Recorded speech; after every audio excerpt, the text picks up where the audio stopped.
Olá, mulheres, graça e paz. Aqui é a pastora Evelyn. Nós estamos lendo o livro Mulheres com Espadas, da Lisa Biver. Nós estamos no penúltimo capítulo, é o de número 13, Espada do Perdão e da Restauração. Imagine uma espada descansando aos pés de um trono. A espada, por enquanto, está guardada e será mais tarde utilizada para um propósito maior. Reis conquistadores exigem lealdade dos cavaleiros que um dia se opuseram a eles. Cada nobre naquele novo reino apareceu diante do rei e lançou tanto sua espada quanto a si mesmo aos pés desse novo senhor.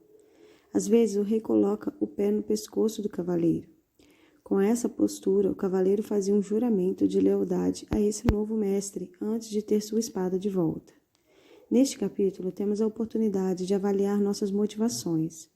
É importante descobrir se estamos lutando contra alguém ou alguma coisa, ou verdadeiramente lutando a nosso favor. Por exemplo, você pode ser contra o aborto, mas isso não necessariamente significa que você é a favor da vida. Uma coisa é segurar placas em uma clínica de aborto e outra totalmente diferente é abrir o coração e a casa para uma mãe solteira ou uma criança rejeitada. Você pode ser contra o assassinato, mas não está disposta a fazer o que for necessário para preservar a vida. Esses tipos de transições em nossas motivações acontecem quando percebemos que somos devotos a uma causa maior do que nossos direitos e opiniões individuais. Apesar de nos ter sido confiada a espada do Espírito, não estamos armadas para ferir. Nós liberamos cativos e prisioneiros em vez de aterrorizá-los e cegá-los. Existe sempre algo maior acontecendo. Assim como as armas da nossa guerra não foram forjadas com as substâncias corruptíveis dessa terra, nós não travamos uma guerra de acordo com as regras do planeta em que nascemos. As armas devem ser usadas de acordo com as leis da esfera de onde elas se originaram, e a nossa vem de um lugar onde metal é refinado na essência da verdadeira luz, e os cortes da espada são perfeitamente amoldados para de uma só vez cortar e curar. Portanto, a motivação para forjar essas notáveis armas espirituais deve da mesma forma ser refinada. O livro de Gálatas dá uma lista extensa de armas humanas e suas motivações: feitiçaria, ódio ou inimizade, explosões de raiva ou ira, rixa, dissensões e divisões, heresias, inveja e assassinato. Todos esses instrumentos materiais e seus objetivos estão ligados à queda. Em contraste ao efeito dessas armas sujas, o apóstolo Paulo nos dá uma janela para a razão por trás do nosso poder. Porque se eu me gloriar um pouco mais a respeito da nossa autoridade, a qual o Senhor nos referiu para edificação e não para destruição vossa, não me envergonharei. 2 Coríntios 10, 8. Nós não lutamos para destruir, mas para construir. A autoridade que o céu empresta a nós na terra é para destruir o mal fazendo o bem. Só porque tenho caminhado com a espada da palavra de Deus em minha cintura por mais de 3 décadas, não significa que sempre a utilizei bem. Algumas vezes, brandi a espada com raiva e feri o que precisava ser curado.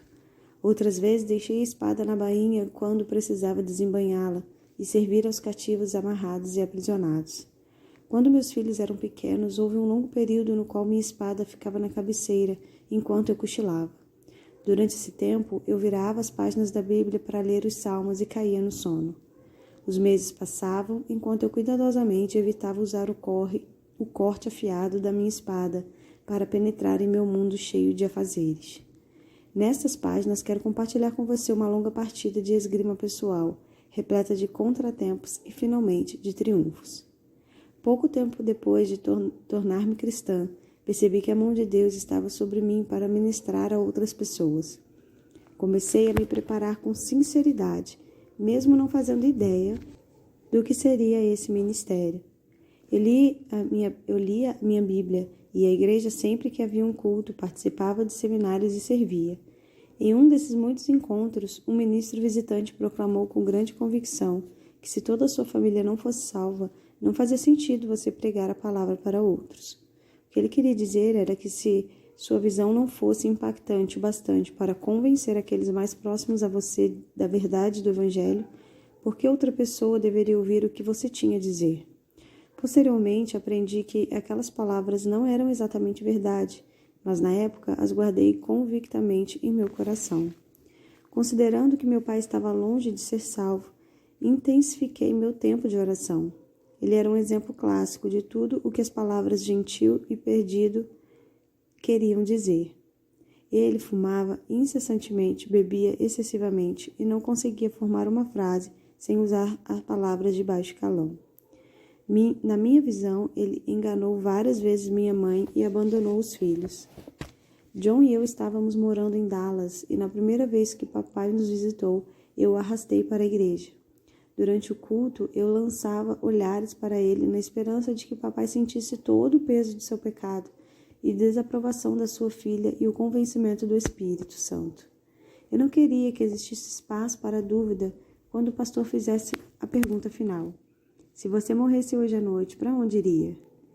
Eu achava que, no mínimo, meu pai iria curvar a cabeça em contemplação, mas, em vez disso, ele olhou novamente para o ministro como se dissesse de forma provocativa: eu estou indo direto para o inferno e você pode ir para lá também. Meu pai não demonstrou qualquer temor durante o convite de salvação. Desesperada, peguei em seu braço, na tentativa de arrastá-lo para o altar. Indignado, ele livrou-se das minhas mãos. Talvez ele não entenda o que está em risco. Para esclarecer, me curvei e sussurrei: Papai, Jesus é o único caminho. Se o Senhor não fizer essa oração, irá para o inferno. Essa observação não teve um bom resultado. Pelo que me lembro, ele estava a ponto de me dizer um xingamento. Qualquer porta do coração dele que imaginei que pudesse estar aberta havia se fechado com violência e sido bem trancada. Meu pai ficou aliviado quando retornou para a sua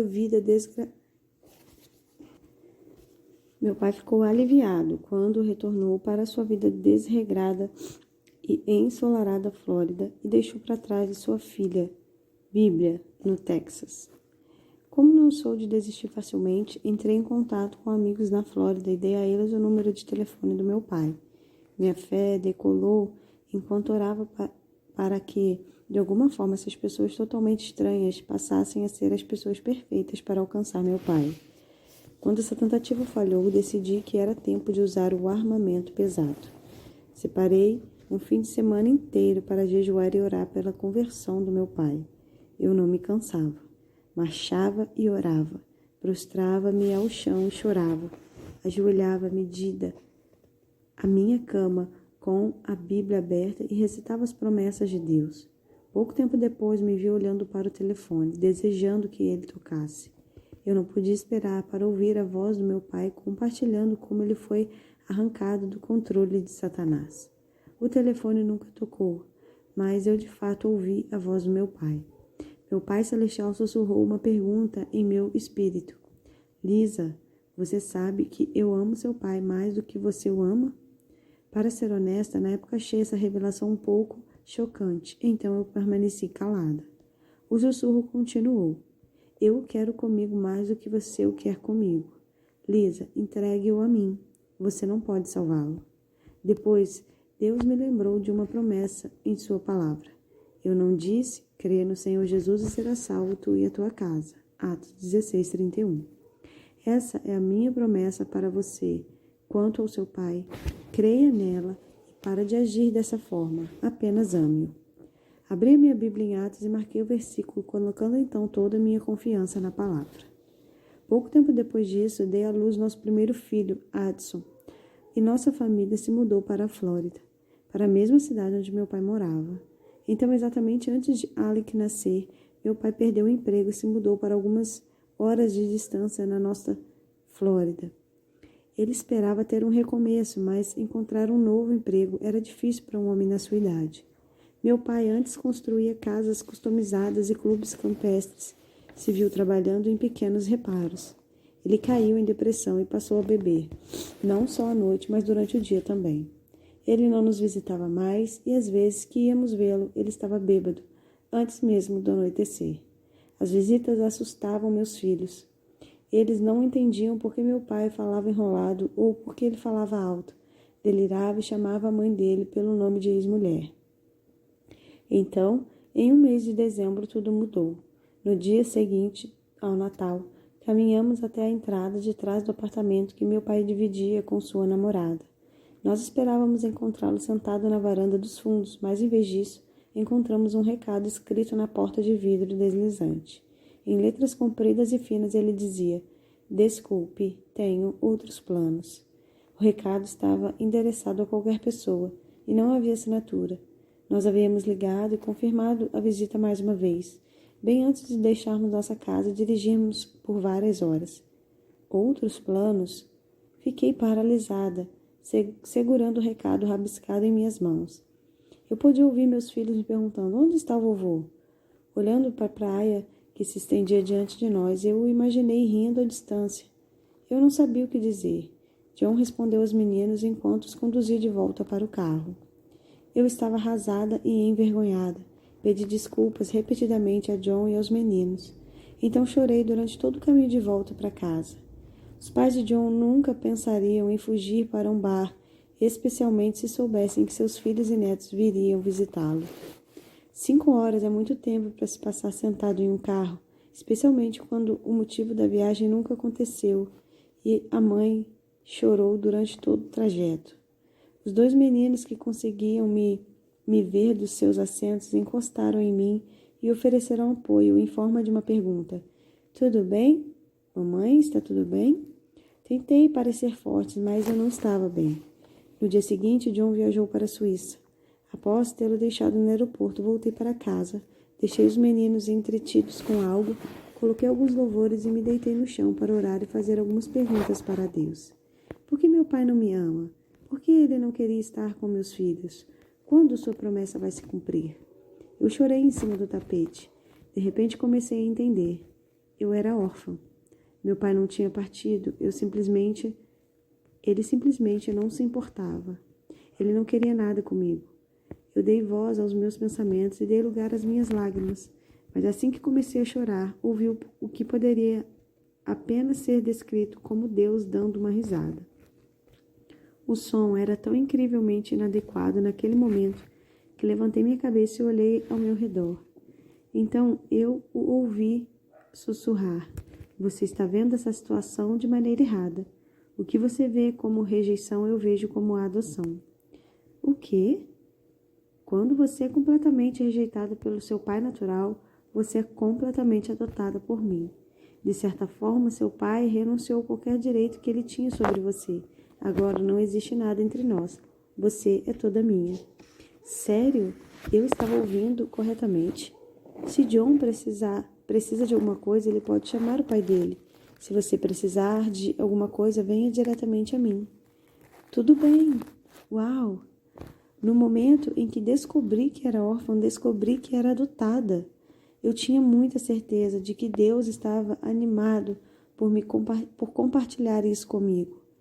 Eu me vi rindo diante da maravilha dessa revelação.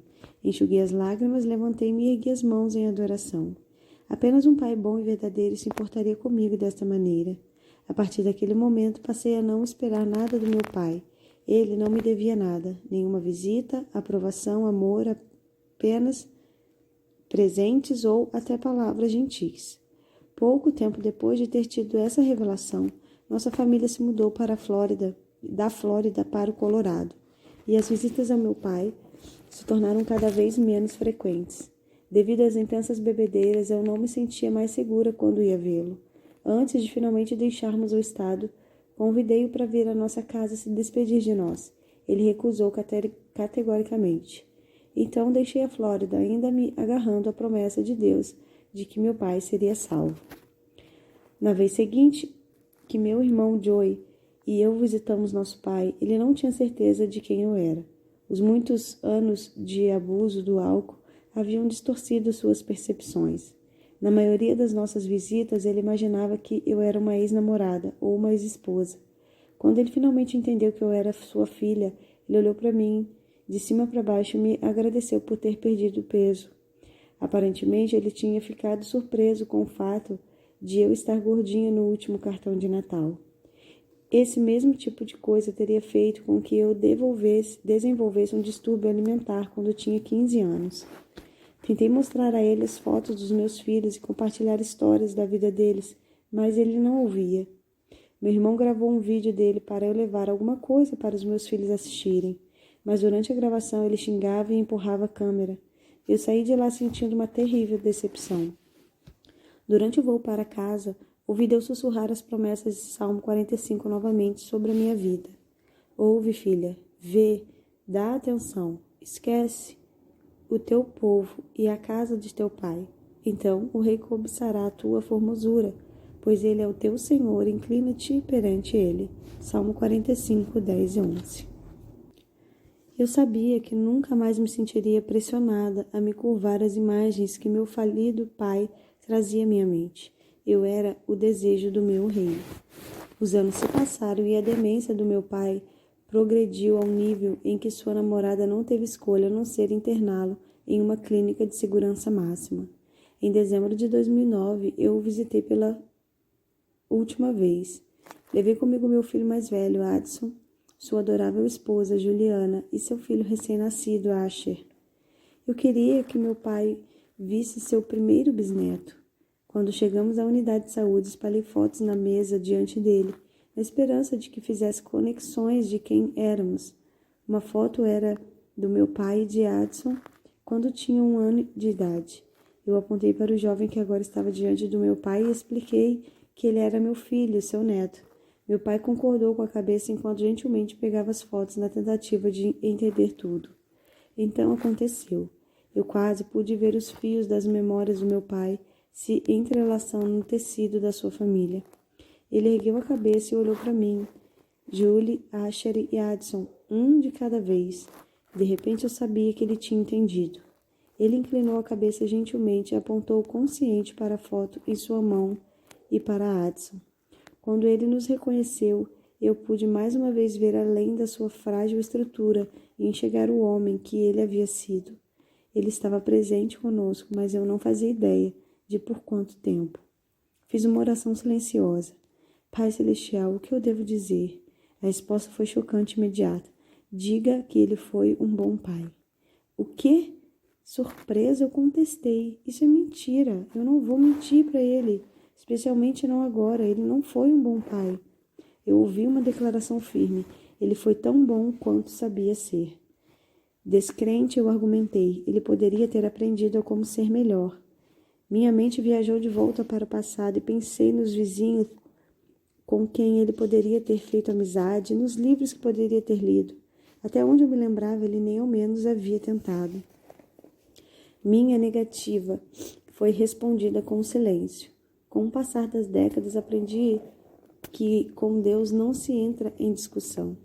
Eu posso argumentar o quanto quiser, mas ao final, o que ele diz é o que permanece, como sua resposta final. Era tempo de eu utilizar a espada da restauração para curar. Respirei fundo, recuperei-me e coloquei as mãos do meu pai nas minhas. Eu as ergui entre nós para chamar sua atenção. Olhei em seus olhos e repeti o que ouvi. Papai, você foi um bom pai. Meu pai ficou paralisado. Era como se um tremor passasse por todo o seu corpo. Seus olhos se encheram de lágrimas. Ele beijou as costas das minhas mãos e com grande esforço falou essas 2 palavras. Muito obrigado. Com essas palavras tudo mudou. A atmosfera sombria da casa de repouso pareceu mais clara e eu percebi que o coração do meu pai havia acabado de se abrir. Juliana começou a chorar. Adson se moveu rapidamente para ficar atrás da cadeira em que meu pai estava sentado. Todos nós começamos a orar pelo meu pai, de acordo com a promessa em Atos que Deus me deu há tanto tempo. Nós agradecemos a Deus pela salvação dele e cancelamos quaisquer débitos que ele poderia sentir que devia, de acordo com João 20, 23. Se de alguns perdoardes os pecados, são-lhes perdoados. Se lhes retiverdes, são retidos. João 20, 23. Durante todo o tempo em que oramos, meu pai apertava minhas mãos com sinal de afirmação e continuava a encher as costas das minhas mãos de beijos.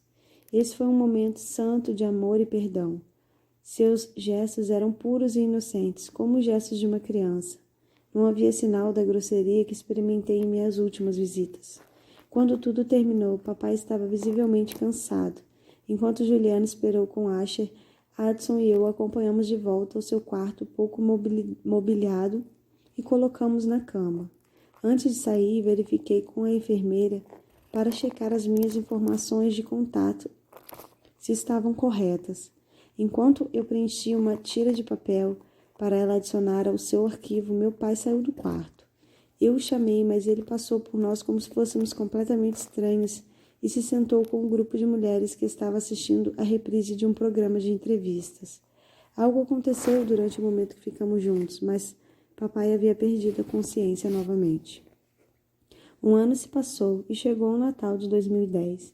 Eu me lembro de me sentir perturbada sempre que se pensava em meu pai. Eu acordava no meio da noite imaginando se ele estava morrendo. Compartilhei essas preocupações com minha mãe, que me garantiu que meus tios tinham acabado de visitá-lo e que ele estava bem. Mas por alguma razão eu não conseguia afastar o sentimento de mau presságio. Eu disse para Joey que pensava ser importante que ele visitasse papai o mais rápido possível. Enquanto preparava o jantar da noite de Ano Novo, assistia a uma comentarista do noticiário falar sobre a morte do pai e sobre o quanto ela sentia falta dele. Lágrimas começaram a escorrer em minhas bochechas. Eu gelei. Por que eu estava chorando? Eu não conhecia essa mulher nem o pai dela. Eu ouvi o espírito sussurrar. Você está chorando porque esse é o ano em que você irá se despedir de seu pai. Em 6 de janeiro, eu estava no Canadá, em uma viagem ministerial. Acordei muito cedo e confusa em meu quarto de hotel. Eram 3 da manhã, e por mais que tentasse, eu não conseguia voltar a dormir. Mais tarde, eu estava digitando 5 programas de TV em uma série de ensinamentos que exigiam concentração. Orei, li e escutei músicas, mas sem sucesso. Eu me senti instável e preocupada durante toda a manhã, e a cada hora que passava, meu desconforto aumentava. Quando terminei de digitar e estava indo para o aeroporto, liguei meu celular e vi que eu tinha perdido algumas ligações. A primeira mensagem de voz foi do meu filho mais novo, feita de casa. Ele havia perdido o aparelho e precisava que eu ligasse para o ortodontista para autorizar a substituição. Ouvi e li todas as mensagens, até que restou apenas uma. Eu estava com pressa para pegar o voo e passar pela alfândega, então decidi que iria ouvir essa última mensagem enquanto me dirigisse ao portão de embarque. Após juntar a bagagem de mão, apertei o play. A voz de uma mulher disse: Como você sabe, seu pai está morrendo. Se você deseja dizer adeus para ele, precisará vir hoje. Antes de a mensagem terminar, liguei para o número dela.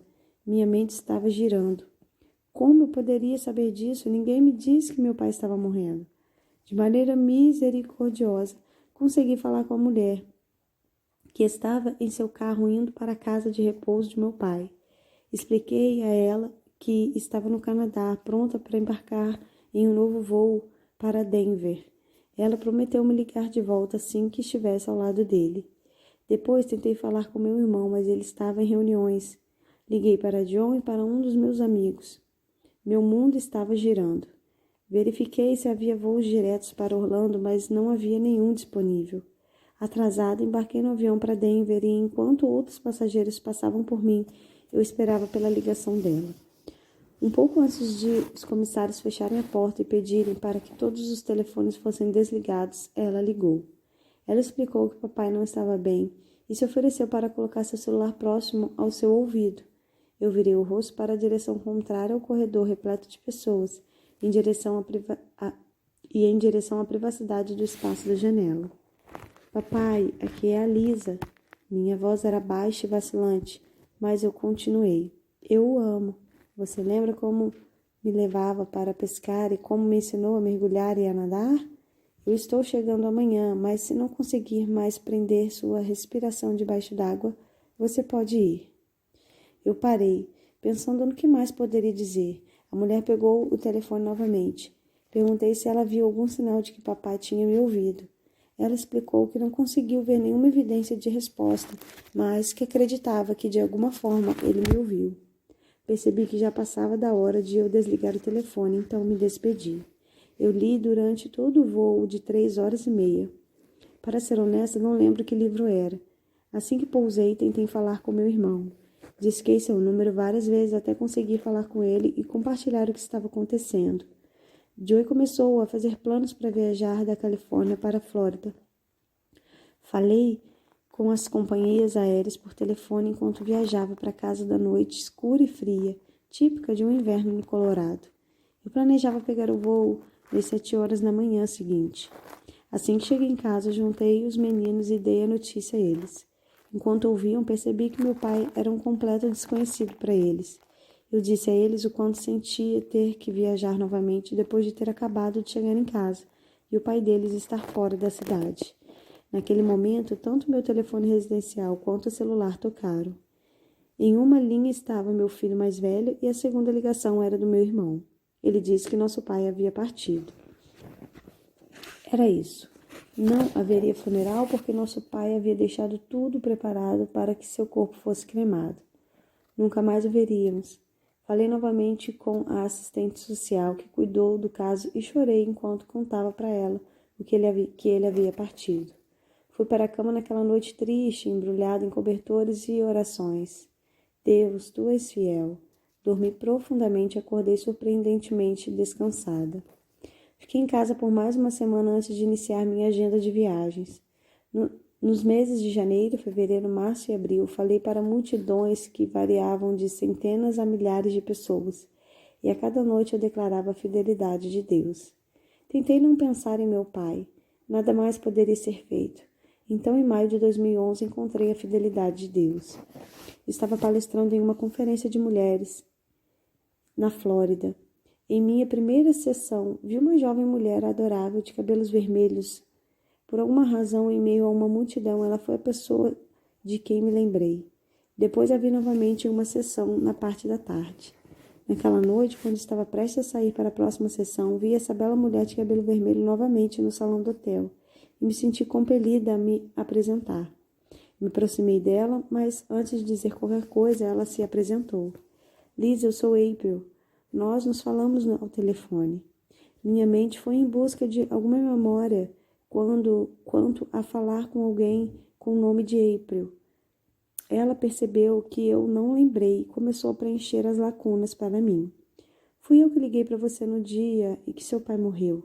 Balancei a cabeça tentando entender a distância de 5 a 6 horas de carro entre a casa de repouso onde meu pai estava e Jacksonville.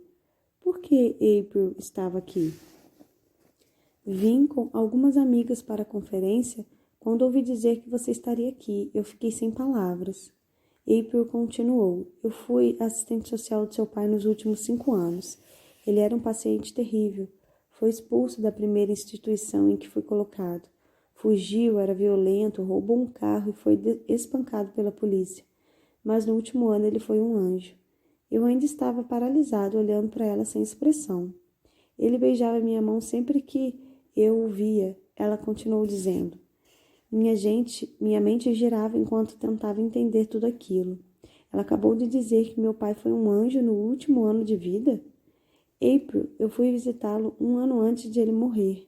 Eu sei, vi seu nome no arquivo. Eu li seus livros, mas antes da sua visita eu não fiz a conexão de que ele era seu pai. Orei por ele durante anos e queria ter certeza de que você tivesse uma chance de dizer adeus. Deus é fiel. Ele não apenas rodeou meu pai com orações quando eu não estava com ele, mas eu tinha todas as razões para acreditar que meu pai recebeu mais do que apenas o meu perdão quando nós oramos. Creio que de alguma forma, naquele momento, ele recebeu o perdão do céu também. Meu pai deixou de ser, da noite para o dia, alguém que tinha dificuldade em obedecer, o que era cheio de raiva e amargura, e passou a ser alguém inocente e cheio de amor. Parecia que no último ano de vida ele havia gerado o fruto do arrependimento. Existe tanta coisa que nunca saberei ou entenderei até estar na eternidade, mas sinto que certamente verei meu pai por lá. Sempre me pergunto se na noite em que o visitamos, meu pai se lembrou de tudo que ele perdeu. Eu me pergunto se a inocência do seu bisneto, Asher, despertou esperança de um legado que havia se perdido. Eu me pergunto se ele olhou para a força e a maturidade de Addison e a beleza e graça de Julie e viu o amor florescendo. Eu me pergunto se eu representava a família que ele havia perdido. Naquela noite, nós o encontramos em um lugar de onde ele não poderia fugir. Vimos a dor que ele tentou paralisar com anos de álcool e simplesmente o amamos. Qual é a sua história? E você, amada? Não conheço sua história, mas posso dizer a você que Deus é fiel. Existem algumas lanças de decepção ou amargura que talvez ameacem fazer com que sua espada seja apontada para a direção errada? A verdade é que eu ainda julgava meu pai até o momento em que falei as palavras que Deus me deu. Quando eu o libertei, fui da mesma forma liberta. Nosso rei consegue curar ambas as partes através das atitudes de uma delas. Feridas profundas que permanecem abertas podem fazer com que partamos para o ataque e afirmamos aqueles que o céu deseja curar, e firamos aqueles que o céu deseja curar. O rei conquistou seu coração, agora ele deseja usar sua vida para o seu propósito de restauração. Vamos lançar qualquer espada de rejeição e decepção aos pés do nosso Pai e permitir que Ele a refaça, transformando-a em adoção, restauração e realização divina. De que maneira Deus deseja usá-la como um agente de restauração? Para onde o rei pode enviá-la para falar as palavras que outros precisam ouvir para receber cura e vida? Você está disposta a propagar seu conselho em vez das palavras que você ensaiou? Você está disposta a abençoar alguém que a feriu? Não estou pedindo a você para repetir minhas palavras, mas estou pedindo a você para falar as palavras do Pai em situações e para pessoas que estão clamando para serem restauradas. Vamos orar. Querido Pai Celestial, rendo minha vida diante do Senhor como ato de lealdade. Estou cansada de lutar e me sentir contentamente decepcionada. O Senhor é fiel à sua palavra. E o Senhor ama e faz todas as coisas da melhor maneira. Rendo ao Senhor tudo o que carreguei em minha força. Entrego ao Senhor o tempo de agir e peço para que me dê sua sabedoria e suas palavras. Escolho dar ao Senhor toda a minha lealdade e devoção. Faça de mim alguém armada para curar em vez de ferir. Em nome de Jesus. Amém. À medida que chegamos perto do último capítulo, percebo que não há espaço suficiente para mencionar todas as espadas que você pode carregar, pois são armas altamente personalizadas. No próximo capítulo, espero desafiá-la a nunca mais sair de casa desarmada.